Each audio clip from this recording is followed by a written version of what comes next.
everyone. I'm Taris, and I'm here with Juji, Kim, and Shira. Unfortunately, Lee can't be with us today. We are 5 friends, speakers, and professionals from different cultures, backgrounds, and age groups coming together to offer healing and inspiration. One of the hardest things for many people, especially women, is setting up a value system of boundaries to honor their needs and time. Why is it so hard for us to say no to others in order to say yes to ourselves? So my girls, who here has trouble saying no? Kim, I know you struggle with that. Would you like to start us off? Sure. Yeah, I've definitely always struggled with saying no.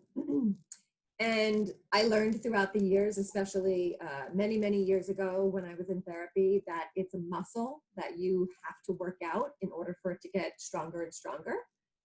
There's a few reasons why it's hard for me to say no, and I'm sure why it's hard for every single woman on this planet to say no.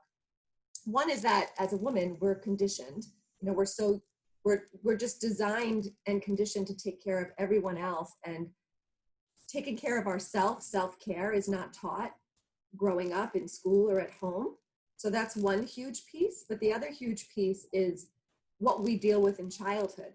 You guys know that I grew up in an alcoholic, dysfunctional family at home. And, so we all have different issues that we get from our childhood that we bring into our adulthood and have to work on later.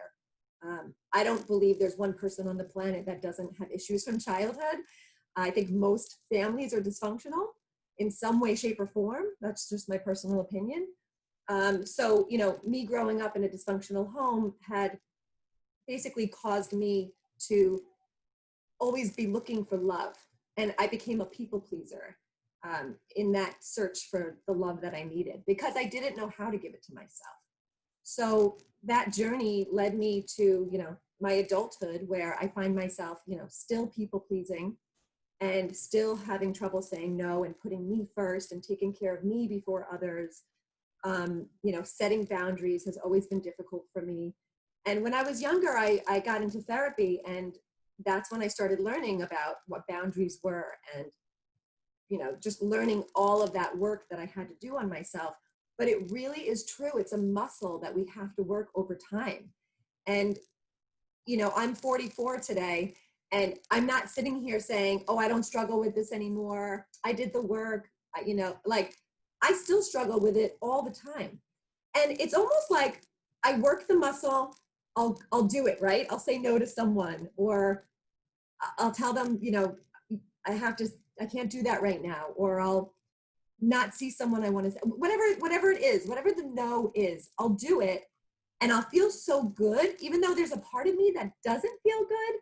It's like, I'll say no, knowing it's what's best for me. But somewhere that little girl inside of me is like, oh, I feel bad. I don't want to disappoint anyone. I don't want to hurt anyone. I want to please everyone. So it's this struggle throughout my life, and it's something I think I'm going to be not struggling with, but living with and learning along the way for the rest of my life. I that's so great, Kim. And I think when we talk about in the intro about saying no to other people and saying yes to ourselves, I think I just almost had a little bit of an aha moment, because it's like, you almost have to do that when you're saying no to someone. You have to say, I'm really sorry about, I can't do that. And then immediately go, but yes to me. You know what I mean? Because then there's why should I feel bad if I'm actually doing something for someone, and that someone happens to be me, because right. The more we do that, the more we say yes to other people when we don't want to, and we say no to ourselves. It's just a resentment building exercise over time, especially if it's for people that are not mutually reciprocating the respect, the care, the love, the thoughtfulness, the consideration. That's when it really gets to be like, wait a minute here. Like, where do I fit into this equation? Because you said the other day, no is a complete sentence, right? You don't have to explain. You don't have to justify. You don't have to go into detail. I just have found myself doing that, where I have to oh, but they're going to be thinking that I don't freaking know what they're thinking. Shouldn't matter what they're thinking, you know? If I can do it, great. I'm a giving person. I don't have to prove that I'm a giving person. I think that's where I've come from a lot. Like I have to thinking what other people are thinking, which is for me, closed for business, not doing that anymore. So, well, part of that too is like you said, we're like conditioned as women to take care of people, and in a way we're like trying to control their experience of us, and so saying no makes it feel like you're not giving them the energy that everybody else deserves, but like that's what it comes down to. Like, Kim, I know that you a lot of this time say yes to plans and like fill up your calendar with all of these plans, and then you realize like, oh, I wish I had more time for myself to do the things that I want to do. So what is it about those plans that make it feel like, if you don't say yes to them, they'll think what is it? Are you a bad friend? Are you not there for them? Like, what is it that makes you feel bad in terms of saying no? Well, I think on some deep level, like I said, that little girl in me thinks that they won't love me. That's what I think. I mean, yes, I don't want to disappoint. I have times with my husband all the time where like, I don't want to disappoint him. I just want to make him feel good and happy. I want to make him happy, right? He's someone who I wouldn't think, oh, he won't love me. Like that doesn't, I think, with him, it's more of like, I want to take care of him. I don't want to disappoint him. I want to be a good wife, blah, blah, blah. I don't want to see him in pain. Where with others, it's more of, I think it's more of, well, it's different with everyone, right? I have someone in my life who saying no. Someone quick, take a screenshot of that. That's great. What? Oh, Kim. Oh yeah, she probably just froze on Oh, us. there you are. Oh, she's back. Sorry. You froze. Oh, okay. I guess it was a funny visual. Yeah. It's interesting, and I want to add something to that because I mean, I also struggled with saying no for a really long time, and I don't know what happened, and I would have to really stop and like think about at what point of my life did everything just switch. I think it was just reading a lot of books, talking to a lot of mentors. I think, yeah, it was probably definitely the mentors. When the mentors had told me, yes is a complete sentence and no is a complete sentence. And when you want to say no, mean it and own it. And, I think with me, it helped to just put why I'm saying no after the sentence, right? Like just for me, I didn't have to verbalize it, but like, do you want to go to the movies with me tonight? Normally I'd be like, yeah, sure, great. But like the last thing that I would ever want to do is go to the movies, you know what I mean, in that one night. So I would be like, have to say, no, you know what? I'm not feeling it tonight, or it's just not for me, or like I would have to back it up with something, but it would have to come back to me. And as long as I started saying that and adding me into the equation after the no, it just made it easy and simple and right. So, I mean, now I kind of feel like I went to the extreme where now I'm like no happy. Like, I'm just like, nope. Nobody, nope. Jerry Seinfeld has a funny bit about that. Like, as you get older, you're just a little more, like, do you want to? Nope. And then when you're like get into your 70s, you just go like this. You're like, no explanation needed at all. But what I wanted to ask was, you get also. What's that? Sorry, Tara? The older you get, also you realize. Right.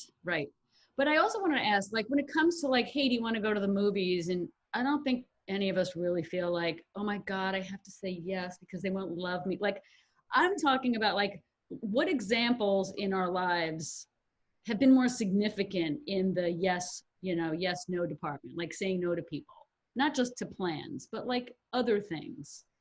We have examples of that?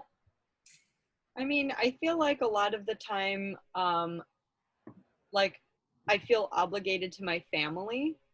Like though that's kind of like the one thing where it's like, okay, like the friends that I have cultivated now in my life understand this whole thing with boundaries, and you know, we all have to agree that when we're making plans, it should be good for everyone. But I think that a lot of people have trouble with boundaries with their family when people are, you know, asking things of them that they may not be able to, like when your bandwidth just isn't there, when your energy just isn't able to follow through on things. I think that's like where I get stuck on guilt. Although I feel like I've now started to create those relationships within my family dynamic where everybody just respects that, like,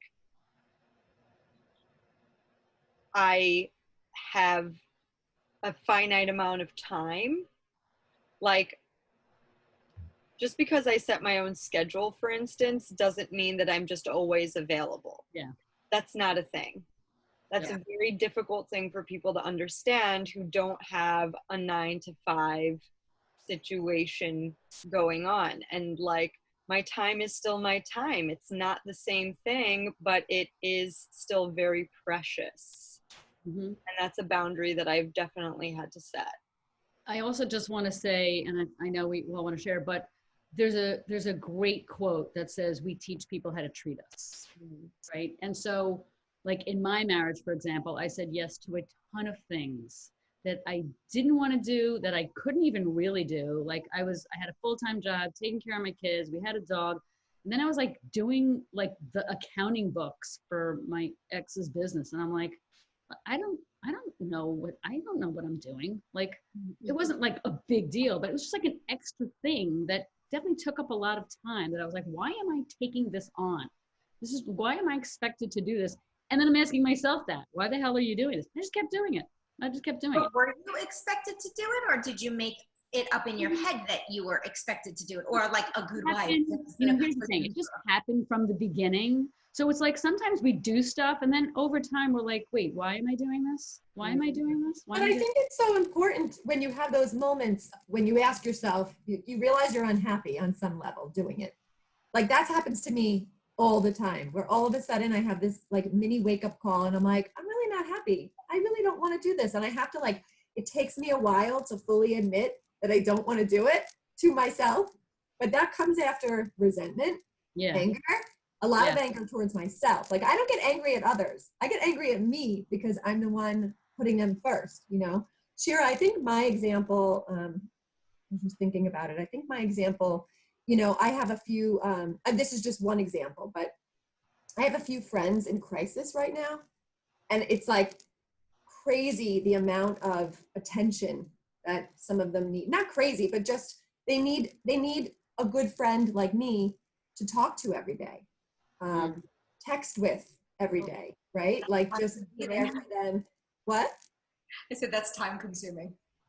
And the thing is I love my friends. Like I pride myself on being a good friend. I want them to, you know, they're the same way with me. If I had a problem, they would be there in a second. So I want to be there for them. It's just, I'm noticing, you know, a lot of times I'm in the middle of work and I just, you know, and I might get a text, I really need you right now. And how do you say, I really can't be there for you right now? Like, it's really tough to say that to somebody in need. Now, obviously, if it was an absolute emergency, I would put everything down and call them or whatever. But sometimes, but it's an emergency to that person. You know what I mean? It just might not be an emergency to me. And I might, you know, it's just, I feel like in life with saying no, it is about picking and choosing. It's almost like picking and choosing your battles with anything. Like if my husband, you know, really, really, really wants me to do something that I really don't want to do, I might compromise, because that's what marriage is. It's compromise.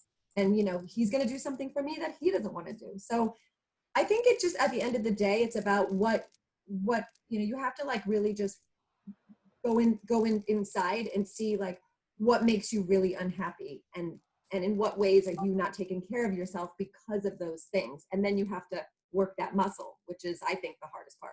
Yeah, I so agree with the pick and choose thing. It's almost like if we could have like a mini criteria list for things that happen over and over again where the resentment is building.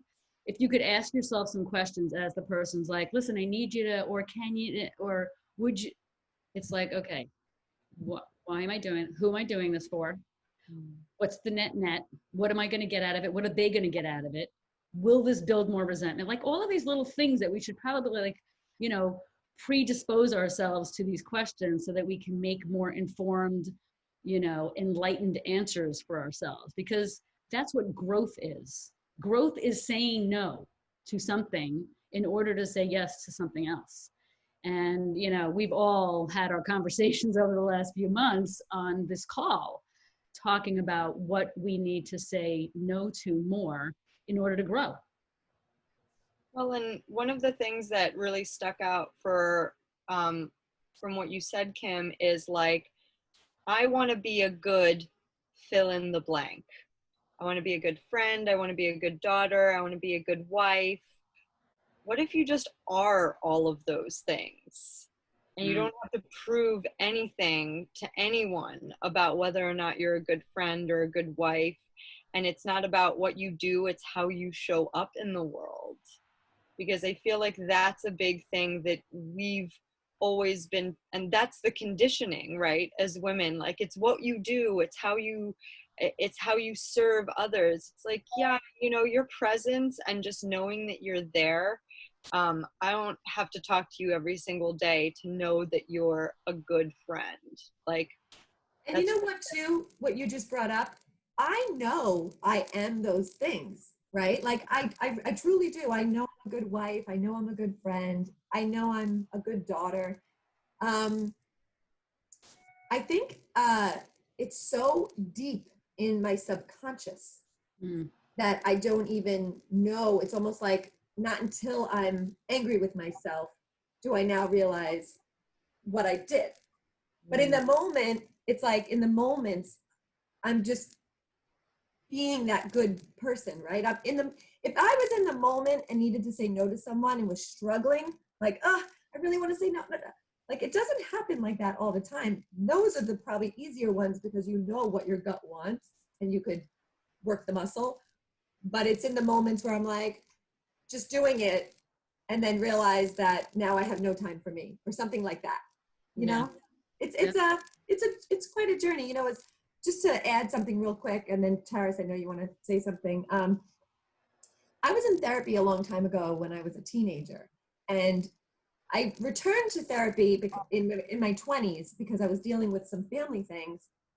And at the time I was taking an acting class, and I was talking to the therapist one day about how I was really upset because I was in the front of the class doing a scene, and there was a friend of mine, a good friend of mine, who was in the audience, you know, in the classroom in front of me watching, and she was like, definitely, it looked to me like she was talking about me and my acting and giggling and like making fun, sort of like it looked that way to me. So I kind of took that away and was like, she was saying something negative. I can't believe her. You know, I was really, really upset about it. And my therapist was like, you have to say something to her.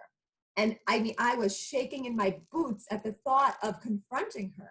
Like, that's how badly in my 20s I could not use my voice. And she was like, you have to do this for you. Otherwise you will never do it. Like, you'll just go through life never standing up for yourself, never telling, you know, someone how you feel, blah, blah, blah. She like pushed me to do this. So I was like, okay, I'm going to do this. And I went home and I called her, shaking, heart in my throat. I mean, it was the scariest thing on the planet. And I look back and I'm like, what was I so scared of? Well, what happened? You confronted her and she denied it? She was like, Kim, well, I told her it bothered me. You know, I said I was really upset. I saw this and, you know, I just wanted to tell you that it really upset me.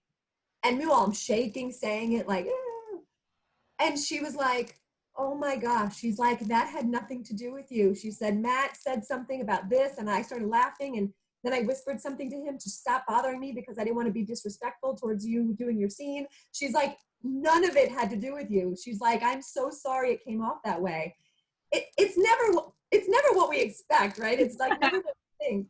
But the point, you know, the message here is just like using your voice, saying no, creating boundaries. It's like, for some people, it's really scary, and it's easier for me now because I've been working the muscle over the years. But I still struggle here and there. But it's like you said, Shira, it's growth.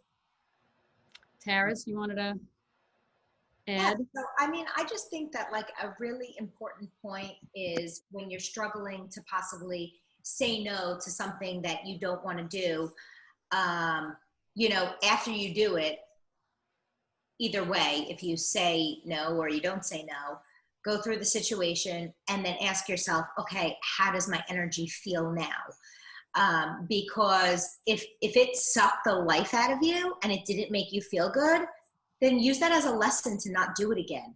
But if like it wasn't as bad as you thought it could be, and maybe you could switch your perspective just a little, if it falls into your value system, then I would say, you know, find an alternate way, or maybe it's a timing issue.